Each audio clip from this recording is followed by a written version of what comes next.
Hello, my name is Merlin Mar Johnson, and I'm here doing another episode of Copper Bottomed. The last one I did was in the middle of February, I think, just before I went to PDAC at the start of March. And here we are a couple of months later and a bit at the beginning of May. Lots to go through. It's been a pretty crazy time in the copper market, although prices haven't actually moved that far. But still, lots to go through. So let's get cracking. On this title slide, here we are. I've got plenty of information. Right, let's start in the middle. This chart here on the left-hand side in red just shows the copper price from the year 2000. And you can see 25 years of steadily rising prices. And it in the middle chart here, I put the gold price on as well. You can see that the on the right-hand side is the copper price in dollars per pound. On the left-hand side is gold in dollars per ounce. We've got through that 3,000. Here we go in the gold. Here we go. We've got up to $3,300 dollars per ounce on gold there. And as you can see, broadly copper moves in line with gold. And so what one could expect is that copper prices are going to go on a little tear or going to close up that gap a bit. It might take a while. Maybe gold prices come down a bit, but copper should be on a good trajectory. And really, this is a function of course, both the utility of the metal as an industrial metal, but also it's an expression of the metal in terms of real money. And when you use the gold price as a proxy for real money, as I've done here on this right-hand chart, and I've divided the copper price by the gold price, what you actually see is this downward trend, is that people have got very good at producing copper in large scale over the last 25 years. And actually we're at a historically low copper price in terms of its value in relative to real money. Okay, so it may feel as if we're kind of in a copper bull market, but it really hasn't taken off yet. It really hasn't moved. Yes, in nominal terms, kind of the dollar price, close to $5 a pound, looks quite good. But actually, when you look at what it takes to get it out of the ground, how much it costs to explore, delineate, develop, and then extract, the metal price is pretty low in real money terms. Okay, now another thing, just coming back to how the gold price and the copper price will kind of tend to move in line. These top two charts are 5-year charts of stocks. This in the blue here, these are the LME stocks. You can see that when the copper price was at a high last year, on the back of 6 months of declining stocks, and then the copper price fell on 3 months of rising stocks. Okay, and now we're on the back of 6 months of declining stocks. These are LME, these are London-based stocks of copper, and we've had an associated price rise. So when stocks fall in warehouses, you get these kind of short-term price trends. And what you're seeing in China at the moment, this is the Shanghai copper warehouse stocks. These are from micro database. You can just look these up on the web. You can see that the Shanghai inventories of copper are coming sharply down. So there's a sharp drawdown in copper in Shanghai. Now, I don't know how much the tariff concerns have affected these things. I mean, as you can see, over the last 5 years, there are rises and falls in Shanghai stocks, and so it's you can't see on this scale whether the US tariff situation is actually exacerbating or changing things. But what you can see is stocks are being pulled down in Shanghai, stocks are being pulled down in London, metal prices should be relatively strong. Now, yesterday or recently, the International Copper Study Group put out its forecast for the next couple of years, and they said even though we've got world's copper mine production growing at 2.3% and 2.5% in the next couple of years, this year world refined copper production is going to rise, and they're actually forecasting surpluses because the growth rate in demand isn't as strong as the growth in refined metal supply. They point to new mine expansions at Kamoa and Oyu Tolgoi, and a newly commissioned mine in Russia. A newly commissioned mine in Russia called Malmyz. and declines those gains offset by declines in Australia, Indonesia, and Kazakhstan. So the IS International Copper Study Group more or less say this chart here, the copper price in terms of the real copper price isn't going to change that much. That's all well and good. However, when you look at these kind of macro themes that are running around the world at the moment, it's just good to kind of have a few things kept in mind. For a start, I went to the International Energy Agency Global Energy Review, which was published in late March, early April, I think. And that shows you, I mean, it's really fascinating. These are the first couple of sentences or first three sentences from the full report. Global energy demand grew by 2.2% in 2024, faster than the average rate over the past decade. That's energy demand. That's all energy, primary energy. Demand for all fuels and technologies expanded in 2024. The increase was led by the power sector as electricity demand surged by 4.3%, well above the 3.2% growth in global GDP, driven by record temperatures, electrification, and digitalization. Okay, so temperatures, electrification, digitalization. Renewables accounted for the largest share of the growth in global energy supply, followed by natural gas, coal, oil, and nuclear. Okay, so that's really interesting. I mean, irrespective of where you are in terms of how you want your electrons produced, the surge in electricity demand, the increasing in temperature, which is going to lead to air cons, the electrification process of society, and of course, artificial intelligence, AI, are all going to drive electricity demands, and that's all going to be linked to copper consumption. And in fact, the more that you go down the intermittent, disperse energy collection processes like solar and wind, the more transmission lines you have, the more the more copper you're going to need.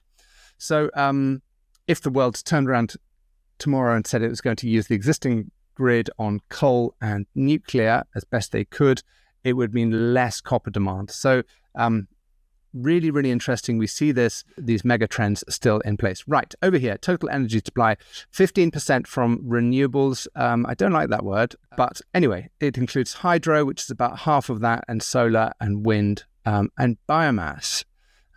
So actually, when you look at the amount that solar and wind produce, it's not very much in terms of the total energy produced globally, and we're still massively reliant on coal and oil and natural gas. And in fact, if you look at the coal production, we are hitting new highs on an annual basis. Right. So why did I put this chart in? Oh, yes. So the total energy demand grows there, but the electricity demand grows here 4.3%. Right. Now, this is an interesting chart from the report. It shows cooling degree days in 23 and 24. So cooling days are when you need to use aircon to bring the temperature down in cities or in buildings. And the number of days increased by 20% from the 2000 to 2020 average. And they talk about the IEA talks about the weather effect in terms of its energy use, or the amount of the growth in energy that comes from these various sectors and is related to weather. And you can see that here they say that the total energy, or whatever that is, 20% is due to weather effect. And almost all of the increase in coal production, I don't know how they calculate this, but they're saying that that's due to weather. So when the temperatures are hot in India and China, boom, up go the air conditioners, and that energy demand growth is being met by coal-fired power. That's what this chart seems to be representing. What's also interesting, okay, so let's look at this is the total change in total final consumption of electricity. So we're looking just at electricity now from 2012, but particularly the green bars, 2024. So the world has seen this big spike in electricity demand in 2024. China leads the way. Advanced economies as you would expect, using more AI, using more air conditioners. India's kind of kicking in with the aircon, so is Southeast Asia and the Middle East flagging behind. Right. Annual change in electricity consumption by sector. Again, these are graphs from the Global Energy Review. Buildings, that is AI and air conditioning. That growth there, boom. Look, this is just a one-year growth. It's this change here, whatever it is, 440 terawatt hours of electricity consumption in buildings is linked to air conditioning and AI, and neither of those are going to come down. So more energy required, absolutely more electricity required. Now, the other thing, again, related to copper, because EVs use much more copper than a conventional ICE, internal combustion engine, is the electric car sales. Okay, so China still seeing strong growth in both battery and plug-in hybrids. So the batteries and the hybrids, Europe's pretty flat, but still over, 3 million units sold. The States has just reached over 1.6 million, and the rest of the world, 1.4 million units. And I think as the extended range hybrids come in, as battery life improves and range improves, you're going to see more growth through EVs, and that of course means more copper is required. Right. So moving on. Oh, another book that I found, another report that I've found, and I was just looking at. When you're running a junior company, you've got to be aware of all sources of capital. The US situation with the tariffs and Donald Trump coming back in has really polarized the world. So I wanted to understand a little bit more about the role of Chinese trade in the resources sector, and one can see it. You can see the way that the trade has shifted from dealing with the US and Western nations to talking particularly on primary materials, to dealing with China. But in my research, I came across this group called Aid Data, and this is a report from January 2025, and Brooke Escobar is the lead author on this. Really interesting report on Beijing's bid to secure overseas transition minerals. Fascinating report. Talks about the way that they do it. It's got a couple of flaws. One of those is that the last data they're using is 2021. So the report comes out in January 2025, but the data that they're using is 4 years old already. Never mind. There's still a lot that you can learn from this. One is that Beijing. I'll read the blurb. Beijing is a major source of financing for projects around the globe that involve the specific minerals copper, cobalt, nickel, lithium, and rare earths that are needed to facilitate a clean energy transition, yada, yada, if you believe that, fine, and achieve the global goal of net zero emissions by 2050, yeah, whatever. Under the auspices of the Belt and Road Initiative, BRI, its bankrolled mine acquisitions, the development and expansion of mineral extraction infrastructure, and the day-to-day operational needs of mine owners and operators. True that, yet its loan and grant commitments for transition mineral operations in low-income and middle-income countries are opaque and poorly documented. Very true. So if you're interested in how they structure it and where the money comes from, have a look at this. It's available on the internet. But I just wanted to have a look at a couple of things on it. One is that as of 2021, 46% has gone into copper. I think more has gone into nickel. And if you look at what I found interesting is actually they started in 2006. So this has all been going on for 20 years. And the numbers were quite large in 2008, 2010. The average through here is probably, 4 billion a year, perhaps, when you take 2014 into account. And of course, we've got no data beyond 2021, but we know that they've been funding nickel laterites, in particular in China, probably to the tune of billions of dollars for the last 3 years since 2021. It's all go. And they seem to have particularly focused on Peru and the DRC. So Toromocho, that's a 200,000 ton per annum mine. Las Bambas, that's a 320,000 ton per annum mine. Marcona is actually an iron ore project, huge iron ore project, which produces a bit of copper. So that's very much in Peru. So if you're exploring in Peru. The Chinese are in, and they're well established. Right, they also are in to the DRC with Tenke Fungurume, Kamoa, Siko Mines, Kolwezi, and Kinsenda. Now, these images, these graphics here, show that there's cobalt and copper, but they also don't show any growth or production from Kamoa. But we know now that Kamoa is a monster. It's kind of 400,000 tons going to 500, going to 600,000 tons per annum mine. So that's another 300,000 tons going direct to China. And they used to buy it from Chile, and now they're getting their imports from their own mines in the DRC. This is a much more up-to-date figure. This is from Reuters. The Congo is now China's largest refined copper supplier. And look at that switcheroo. So this is the Congo DRC imports, and these are Chilean imports declining. So I thought that was quite interesting. Right, in the last Copper Bottomed back in February, I mentioned this report by Kachilko. I've kind of done a little bit of rootling around. I can't find the English language versions, but this is the front cover of the investment into the Chilean mining industry plan of projects or tabled projects 2024 to 2023.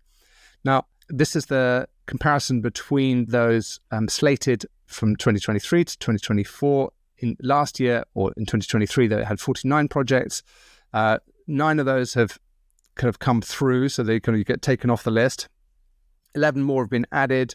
You've got some state projects, you've got some private projects. So in total, if you add the difference between the 11 and the 9, that's 2, so you go from 49 to 51. But look at the capex. So the capex estimates are now $83 billion going into Chile. Digging down into that, about 70% of that is going into copper, maybe 75%.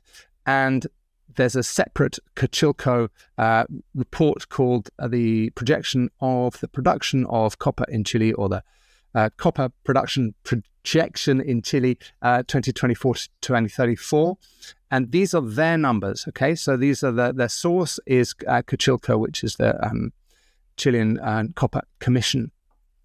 And they are saying, well, in 2024, it was at 5.4 million tons of production, and they're going to peak in the next 3 years at 6 million tons, and then we're going to decline over the subsequent 7 years down to 5.5 million tons. So basically ending up where we've got to. So basically staying flat in terms of its overall projected production. Now, of course, we put that in the context that we need much more copper. This is the world's largest copper producing country, and it's going to be flat over 10 years. Then they've also produced this chart, and they've taken WoodMac numbers for the rest of the world, for Australia, the EU, China, Peru, Congo, and the rest of the world, and they've taken their own numbers for Chile. And what it shows is that they're going to go from 24% of world supply up to 27% if the production profile of the rest of the world comes through. The rest of the world plus Chile. This is the Chile in here, and this is the Congo in gold here. I'd expect the Congo to slightly outperform. I have had a look at the states. There aren't many projects which are going to come through in the next 10 years that are going to change this significantly. Even if the permitting changes very quickly in the states, the assets aren't really there. I'll probably talk about them more next week. I've got some bees and some flies buzzing around, so I hope they're not too distracting. Right. Oh, there's another report that has just come out. In fact, this is a pre-report. It's called the Global GBR, the Global Business Report on Chile mining. This is the pre-release edition. It's on the web at the moment. There's 9 pages only. I was interviewed, and that's how I came across it. I was surprised by how interesting the report from 2024 was. So I've gone back into the 2025 one, and it's got some great interviews and quotes with people who are doing business in Chile. I took this snippet out. Australian mining company BHP accounts for 27% of Chile's total copper production and has announced plans for between $11 and $15 billion worth of investment over the next decade, most of which is concentrated on one of the largest copper mines in the world, Escondida. I mean, these are just big sums of money. And here we go. Chile led global copper exploration in 2024, attracting 27% of global investment. Experts expect the 637 million to grow as investor confidence returns in early 2025. Well, there we go. So, and a little footnote here on Canada. Our dear friends in Canada, the question is, will the government of today, will the Liberal government change its permitting and enable copper projects or mining projects to be streamlined to come into production sooner to help the delivery of copper that we need to meet all of the demands of these mega trends of electrification, decarbonization of any energy system, and just kind of general economic growth, EVs, AI, you name it. And I question whether the new government is going to have the appetite to do that. And I just point you to Mark Carney, who has been the UN Special Envoy for Climate Action and Finance. He was appointed that in 2019. And in 2021, he launched the Glasgow Financial Alliance for Net Zero. Not only that, but his wife, Diana Carney, is an economist and climate policy expert. She is active in various environmental and social justice causes. This is all from Wikipedia, by the way. And there's a quote: she was widely respected expert on global climate and energy policy, serving as a board member for numerous not-for-profit organizations. In 2012, she was referred to as an eco-warrior by the Daily Telegraph. These are just snippets from Wikipedia pages. And I haven't met anybody who's keen on climate or net zero who's also keen on mining. There seems to be this disconnect that if you are trying to promulgate energy production from low energy return on investment sources, you need much more mining. I haven't met anybody who has joined the dots on the climate side between wanting to do lots more mining and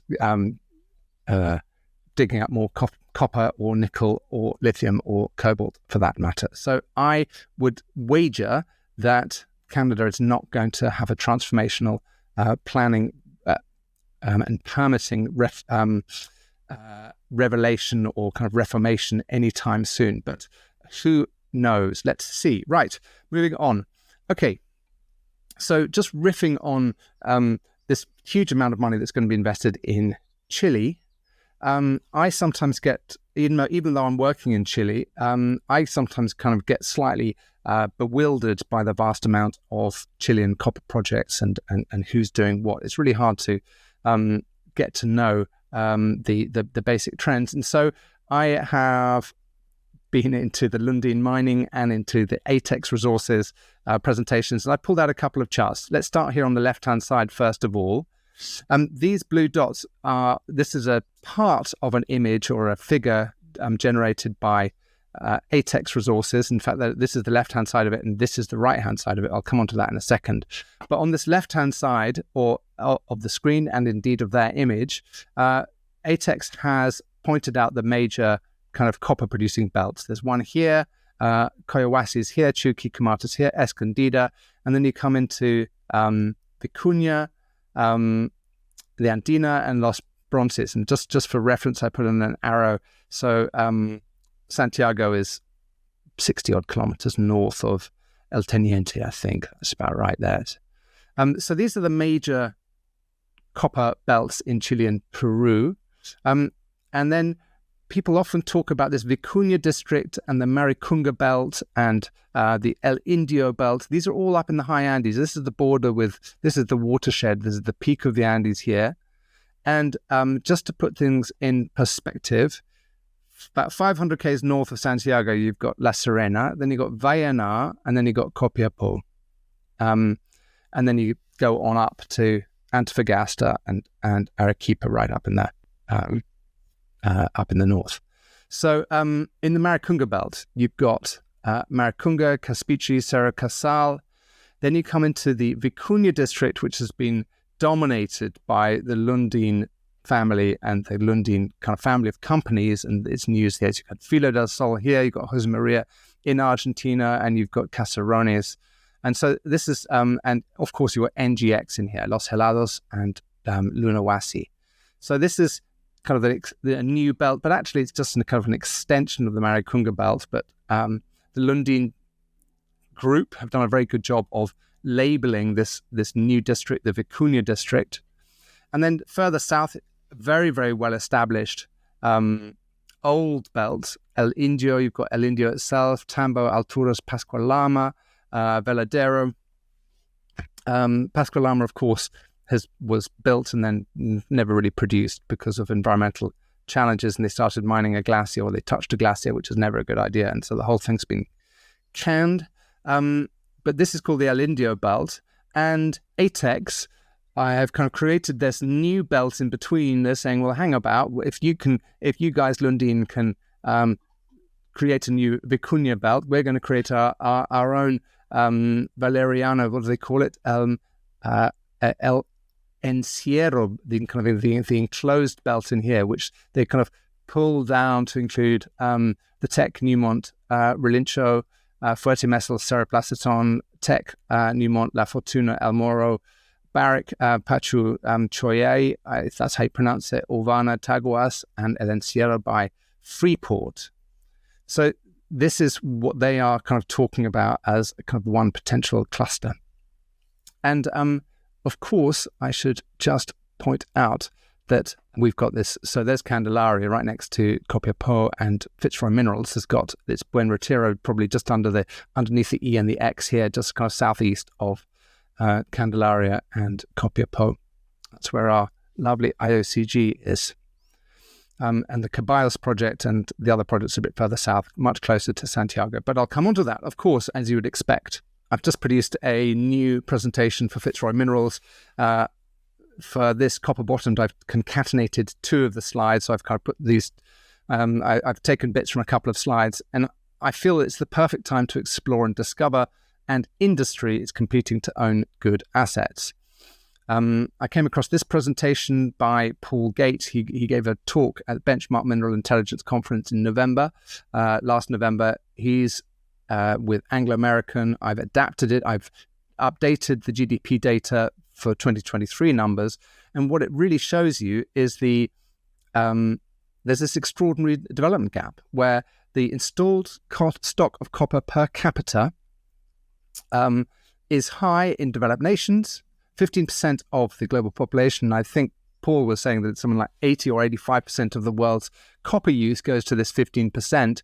And this is 85% of the global population that they're using kind of 15 to 20% of the world's copper.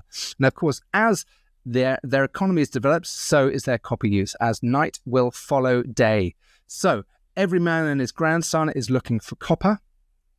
And I produced a slide a bit like this in a previous copper bottomed, but I've been through it and I've ranked it. I've tidied it up. I've ranked it by date and by the farming company. So is the logo at the top. The project which they're farming into is at the bottom, and I've also put in the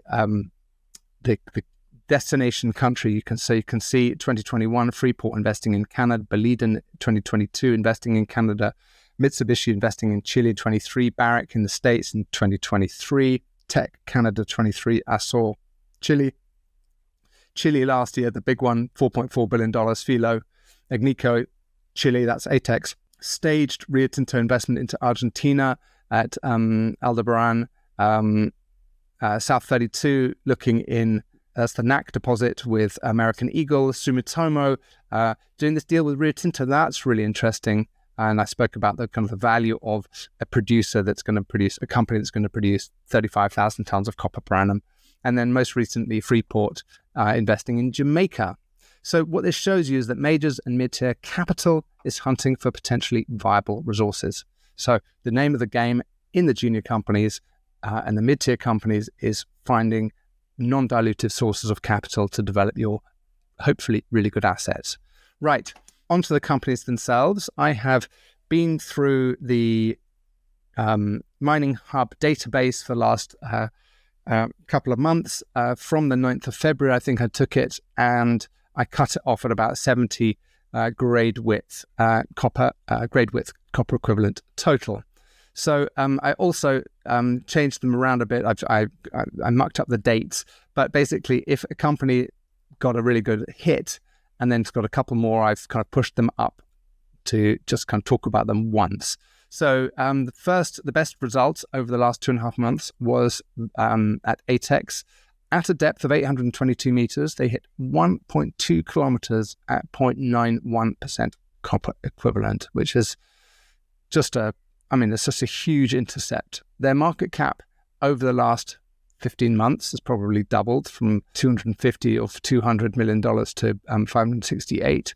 And you can see that there in the share price, plus 47%. There's been a bit of expansion on the share capital as well, but that is absolutely fine. The drilling is now more successful. They've improved their strike rate just because they're kind of getting to understand the geology more and more. I have got a slide on that. Why don't I just go to it now? So let's go to that slide. Here we go. You can look at this. So that's a really good share price chart, and I think that will continue to go. We talk about growth, momentum, and value. That share price shows you've got the momentum. They've got the funding, which provides you the momentum, the drilling programs. Here we go. The company currently has 5 diamond drilling drill rigs operating, 9 holes completed, another 5 in progress. So 9 holes completed, but not all reported. Ben says the high-grade porphyry trend now measures approximately 1,000 meters along strike and remains open. The breccia zone continues to grow and remains a key focus for exploration as it has the potential to materially enhance the grade and potential economic profile for Valeriano. Going forwards, we'll be zeroing in on the broader structural controls that not only host the B2B breccias, but have the potential to host further breccia bodies currently suggested by geophysical data. That will be a priority for phase 6, and they're currently in phase 5. So this is a kind of an isometric view. There is the main blob of mineralization, 1.4 kilometers at greater than 0.3% copper. They've got this new high-grade zone sitting above it. Yes, it's 1,000 meters below the surface, but there's a potential to get in here and get block caving. So they've got 1.4 billion tons. I think it's going to grow. They think it's going to grow. It's you've got Philo and you've got NGX as your lodestars. I mean, the value of this is $550 million, and the value of NGX is $2.5 million. So go figure. Go figure. Right, straight on to NGX. They're up 25% in the year, possibly a reflection that their market cap is bigger than the ATEX market cap. So they both had great results. I mean, look at these grades: 2.8%, 2.9% over 272 meters, 25% over 27 meters, 8% more or less over 50 meters. These are great results. Tick. Wow. What a company. What a deposit. Argentina, quite tricky. And I put quality asset, quality names, question mark, cam, elephants, Gallop. So you should still do well, but you might not get the leverage on this than you would on other ones. Right. On to Dundee. It's a $3 billion producing company. Soka Rakita, this is their Serbian asset. Look at that, 3% over 190 meters. It's a bit deep, but my goodness. Wow. So they are a copper gold producer. They're up 72% in 1 year. Very impressive company. This project's at PFS and advancing, and then they've got potentially Loma Larga in Ecuador. I'll be really interested to see that because, as you know, or you may not, but I've been a director of Salazar for the last 7 years. Is that right? And Ecuador's question is, will it open up for more mining? Will Loma Larga resolve its water issue? Really interesting. Incidentally, I mean, Ecuador will open up for more mining because the El Domo mine is coming into production. But will Loma Larga get permitted? Question mark. Right. Then I saw this, Blackstone Minerals Limited, Mankayan, and I saw 1.25% over 432 meters, and I thought, wow, that's interesting. I never heard of these guys before, and it's a new deal. It's in the Philippines, and they basically picked up the old Besant Resources asset. And then I remembered that there are plenty of warts on this. They're tricky working in the Philippines. Can one invest in the Philippines? ? And also, there's some tricky neighbors I seem to recall at Mankayan. And is it the Lepanto porphyry just off to the west? Probably want to start there. And this is kind of a second stage. Is it the Yap or the Yak? I think it's the Yap family. Make your life hell. So $45 million. Do your own due diligence before you get too involved in that one. Right. Down 10% in a year. Entree Resources, arbitration, and Entree Oyu Tolgoi joint venture agreement. See below. Look, before I skip to that, 1.31% over 410 meters, 411 meters. It's a great company, this, even if it's a slow burn, and I say so myself. Here we go. Entree, look, another beautiful share price chart. It's got very, very steady growth. This is a really good one for a mid-sized play in your portfolio, $400 million. And every time I get into the presentation, I get a headache trying to work out what's going on. I know they got awarded the final award in the tribunal. But here this says all they're going to do is implement it now. It's the tribunal partial final award. It was formally executed on February the 3rd. Next step, license transfers. It's one of those companies which is very simple, as in they've got this kind of free carry on a big producing asset. And yet when you get into the little detail of which block is part of which and which asset, it's you've got to do your own due diligence, but I really like it. So where were we? Entree, right. Libero Copper and Gold open pit in Colombia, $18 million. Great hit, huge hit, but down 53% in the year. How can they manage Colombia? ? Can you do open pit mining in Colombia? Collective Mining seem to be able to navigate Colombia, but I don't know how they do it. Anyway, these guys are struggling. Right, on to Aras Minerals Corp. They, at the LMS project, so they're in Kazakhstan, big interval, almost 550 meters at 0.7%. That's really interesting. They've done very well this year. I went to their 2 months ago when I was looking at this company. They were looking at all of the other projects, and Beskauga had been completely put to the back, and it was all about exploration potential. And then in this new presentation that they've just put out, Beskauga's front and center again, and Beskauga's really, really tricky. So I'm not sure about Aras now, just because, is it exploration, is it development, is it Beskauga, or is it the other projects? Anyway, they have got an unchallenging market capitalization. They're onto some mineralization, and they've got some good partnerships as well. Onto W Gold with a HAT project in British Columbia, $160 million market cap, Canadian. They're up nicely this year. The HAT deposit is well known, 150 million tons at 0.22% copper and 0.19 grams gold. Nothing wrong with that. Does it get your pulse racing? I'm not sure. They're not quite in the growth phase. You want growth, momentum, and value. I think that value is showing you that they haven't got the growth or the momentum, but perhaps I'm doing them an injustice. Onto Arizona Sonoran, 98 meters, almost 1% copper over 242 meters. The market capitalization is growing nicely. The share price is performing nicely. They're aiming to produce a PFS this year. They're doing infill drilling, ? Over growth. They're really talking about growing value. Although they do, this is a kind of an expansion drill hole. So they are providing some growth, and they should get some US boost. So if you're a fan of Arizona Sonoran or a shareholder, I'm sure you will continue to do well. Abra Silver, copper discovery. Next, AMARC Resources. Now, last time I mentioned that I hadn't heard of AMARC before, and I thought, is this a new company? And I went back to their website, and of course, I found that it's an ancient company, and they've been at it for 20 years.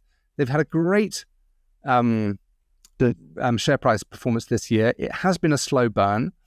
And Joy, this project Joy, which is a really good result, is funded by Freeport. So the majority upside will go to Freeport.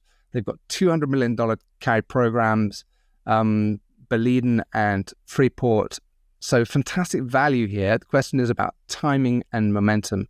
Are these big majors going to work on a timeline that Junior needs? But still, chapeau, respect. Medallion Metals Limited. I interviewed Paul Bennett a couple of years ago. I was really impressed. I really liked that asset. It was too good to be ignored. And they were on an exploration strategy. They've changed to a development strategy, and they're looking at exploiting low capex, getting to cash flow, 5.6 million tons at 4.3 grams gold and 0.6% copper. And boom, they've had this share price response. And they're hitting some really good stuff. So yeah, I really like these guys. Really like them. Firefly Metals, again, a bunch of Aussies, smart Aussie geos, Steve Parsons and the crew. They picked up this asset in Newfoundland, the old Green Bay, the old Rambler mine. They've got the high-grade VMS zone. They've got the footwall zone. They're flat on the year. They're doing a 6-rig blitz. In fact, these notes I left from last time, I haven't changed this at all, apart from the percentage change. So this $84 million in cash is a couple of months old, but they got 35 million tons at 2% copper equivalent. And they're basically de-risking a mining restart. Really impressive project. Hercules Metals. Here we go. Down 24% in 1 year. If you look at their 5-year chart, they've still got $15 million in cash, and they've got some new permits to drill. In fact, I put some charts together on this one. Oh, I did Firefly as well. So here we go. This is the Firefly 5-year chart. This is when they picked up the asset, and they have been kind of making steady progress since that. So what they're working on in 2025, Firefly, is 5 underground drill rigs doing this development drill drive. They've done 750 meters, and they've got another 750 underway. They've got geophysics on the way to look for more projects, more targets, and they're doing regional work, and they're looking at upscaled mine production and engineering studies. And then in their latest news release, 25th of March, 5.7% copper, 2 grams gold. This must have been the massive sulfide. 4.5, 1.2, 3.4, 1.3 over distant thicknesses. And in the footwall stinger zone, I think they mean to write stringer, 2.5% copper, 0.2, 2.1 copper, 2.6, 2. I mean, these are great grades over good thicknesses. So, some kind of sublevel caving or some possibly open stoping method, you're going to get those bulk tonnages out. So that was great. But on to Hercules, I didn't put in the 5-year share price chart, but I think you know what I'm talking about. So these are one from the presentation and one from the news release. This is an image from the latest news release. Well, okay, let's start on the section. So they basically made discoveries at depth. They've been chasing it up dip, and the question was, why didn't they drill these eastern block zones earlier? And I think the answer is that this is forestry area. Then in fact, you can see the forestry there. You can see it on the LiDAR.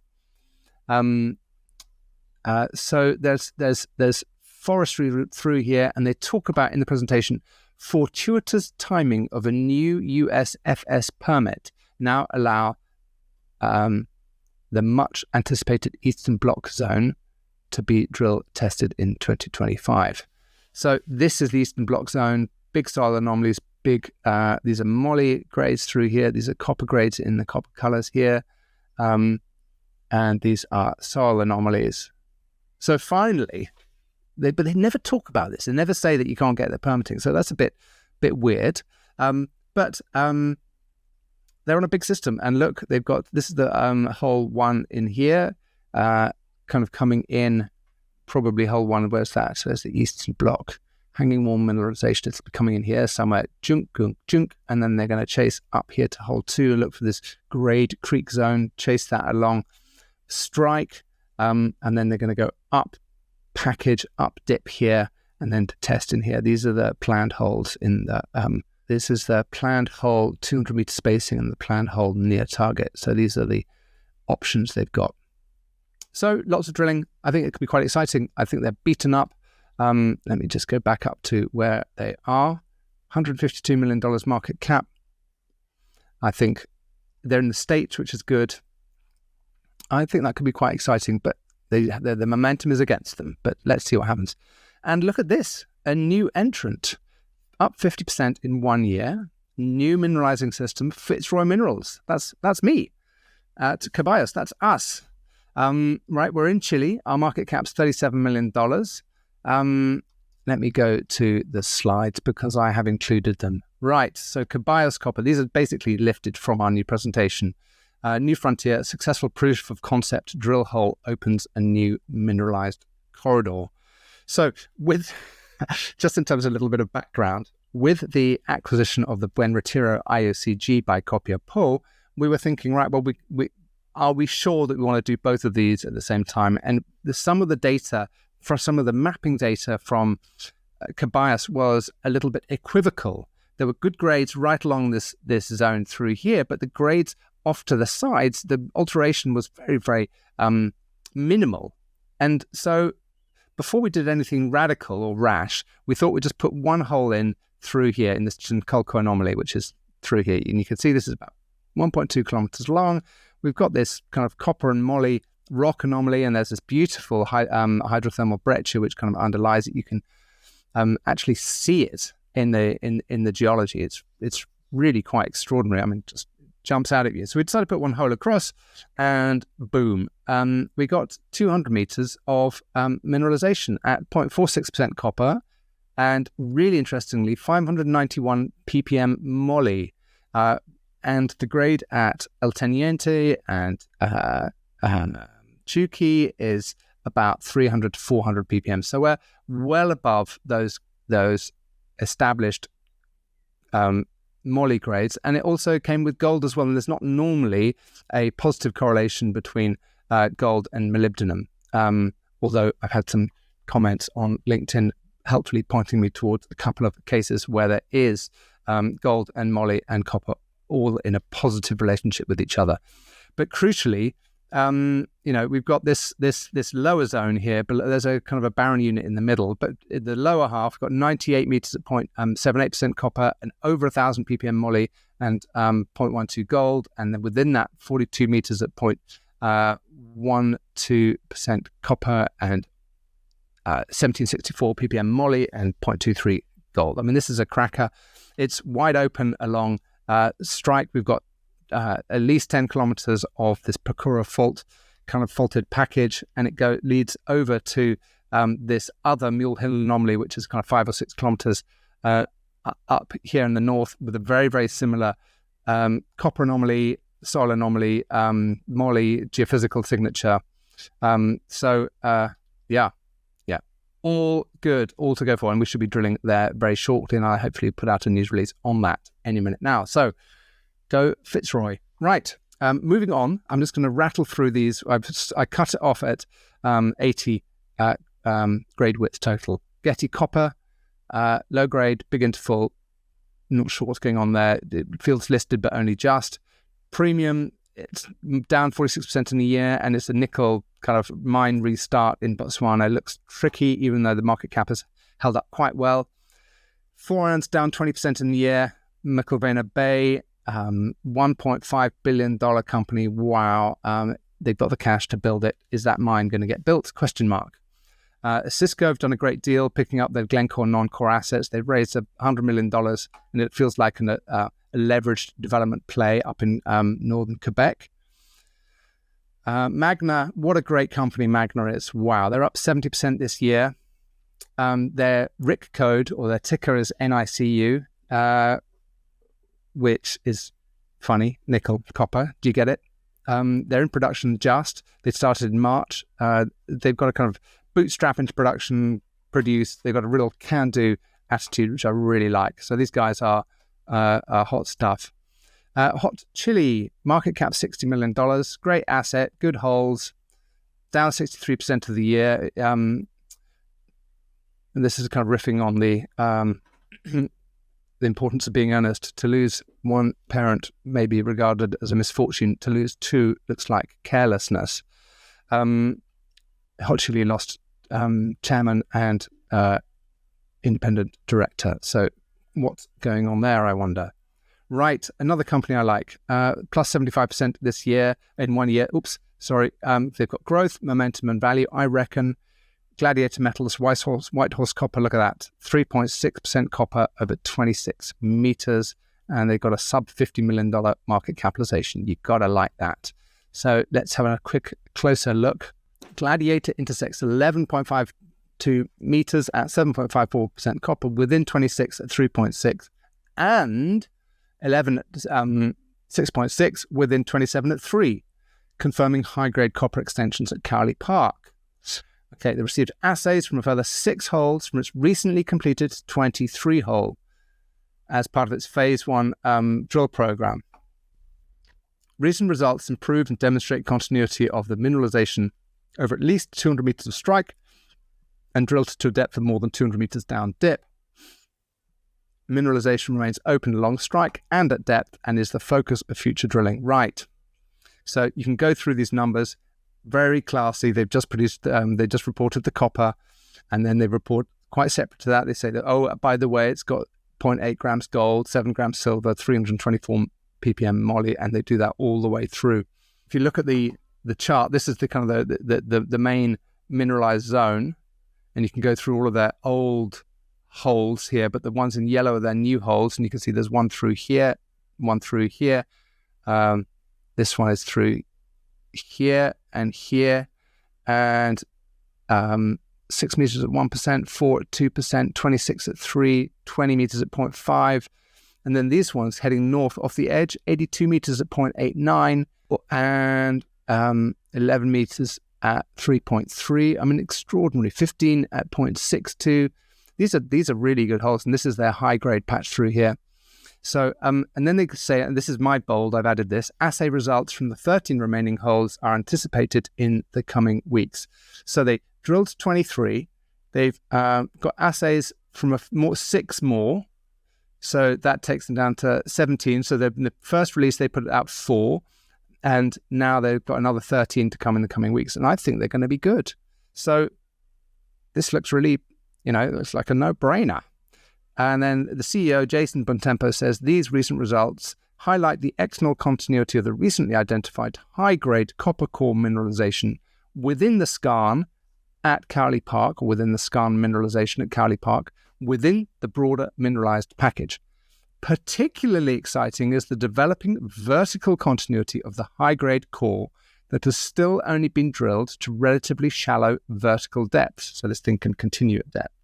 Finding the vertical extents of these zones below the depth of current drilling is a priority for Gladiator in the coming months, and they're well funded, and they're going to do another phase of drilling after the thaw and the shoulder season. So Gladiator Metals, look at that, go go go. Then we come to Crux Copper, the Habe projects, $64 million market cap. Namibia, what a great place to work, lovely beer. The new CEO, Hey adorns a class act. He's got $17 million in capital, and they've got a big low-grade copper deposit that's been known about for a very long time. Can he make it work? Question mark. Don't know, but the market is backing him. Benton, the market cap seems to shrink. They're down quite strongly over the year. Have they got a scale? Have they got scale? Have they got strategy? And Carnaby Resources is also down over the year, even though they've got some good grades. They're looking at patchwork loads and the hub and spoke approach. So that's a real gallop through a whole bunch of things. I still believe that companies do well when they've got growth, when they've got momentum, and they can demonstrate value. And what else? Go explorers, go copper. Those mega trends are still very much in play. And thank you very much. See you next time.